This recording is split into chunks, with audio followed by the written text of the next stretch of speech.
In the following video, I'm going to show the typical data preparation process of a business analyst using SAP Agile Data Preparation.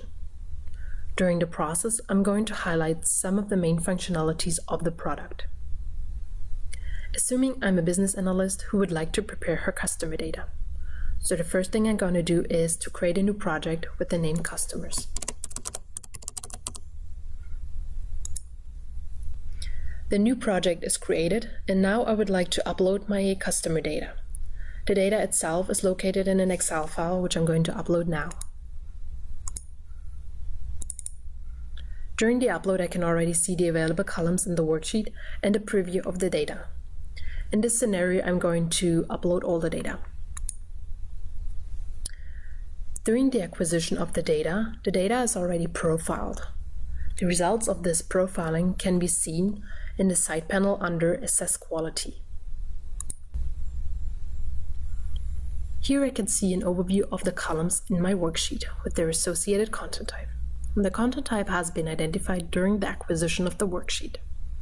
Besides that, I can see some basic profiling information, such as the minimum value, maximum value, and also the percentages of null, blank, and zero values. Especially interesting are the distinct values and the pattern. For example, for the phone column, I see the following pattern. Most of the values are actually null, but the given ones follow a strict pattern. There are clearly some outliers, and this could be a good start to clean the data. Besides this complete overview of the profiling information of all columns in the worksheet, I can also just click on one of the columns and see the profiling information for that specific column in the side panel. Now I can get started right away to prepare the data. To do so, I only need to click on the header of the column I would like to prepare and select one of the available refinement actions. If I don't really know how to get started, I can take a look at the suggested actions. Here I can see a list of actions suggested by SAP Agile Data Preparation. The actions are computed based on the profiling information. I can now just simply select the actions I would apply to the worksheet and click the Apply button. The data is transformed immediately, and I can see the result right away in my worksheet. Of course, I don't have to go through the suggestions. I can also just click on the header of a column and select the operation I would like to perform. Let's assume I would like to remove the title column because it's actually pretty sparse. Again, the data is transformed right away, and I can see the results in my worksheet. All the actions performed by the users are tracked in an action history. The action history holds all the actions performed during the data preparation process. In addition, it allows me to come back later and apply changes to this history.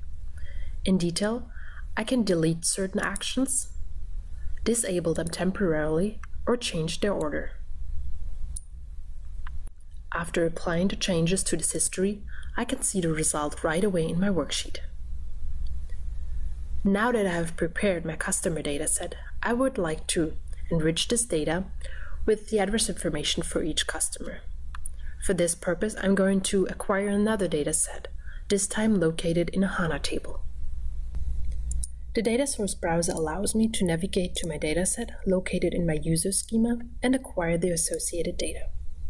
Again, I can see the available columns, and I decide to import the complete dataset. The data is acquired and profiled as seen before. Now I could go ahead and take a look at the profiling information or explore the suggested actions. But in addition to that, SAP Agile Data Preparation provides another metadata view on my data. These are the functional dependencies. Functional dependencies visualize the dependencies between the individual columns in my worksheet.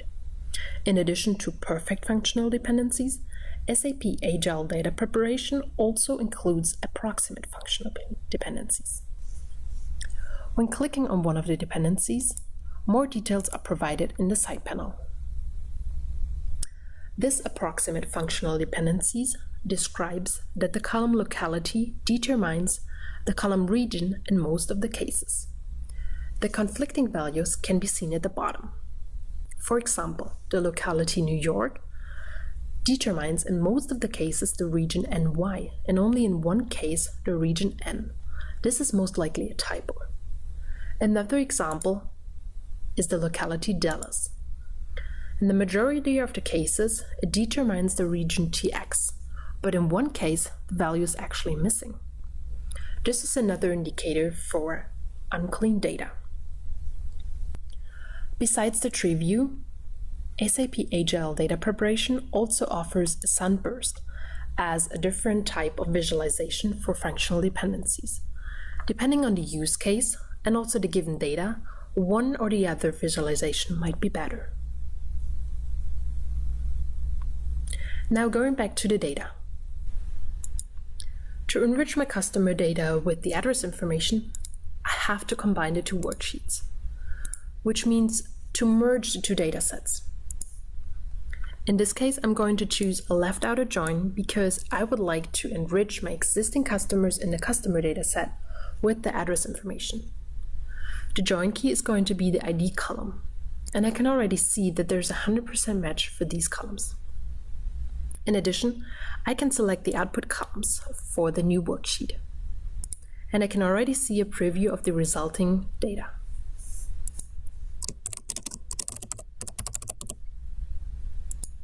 Now a new worksheet is created and I can see the combined data.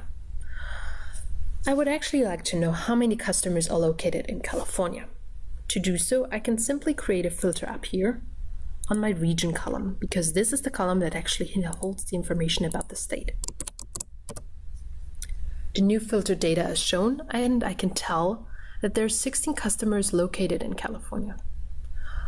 Well, it would even be better to find out how many customers I have for each of the states. So what I'm going to do is to aggregate the data. Again, I'm going to select the region column, and I'm going to count by the ID column.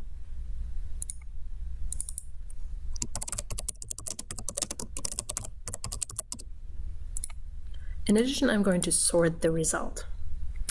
And I can just already see here that there is a null value included. So I can simply filter it out by creating a filter on my region column and only include the values that are not null. The result is going to be loaded into a new worksheet.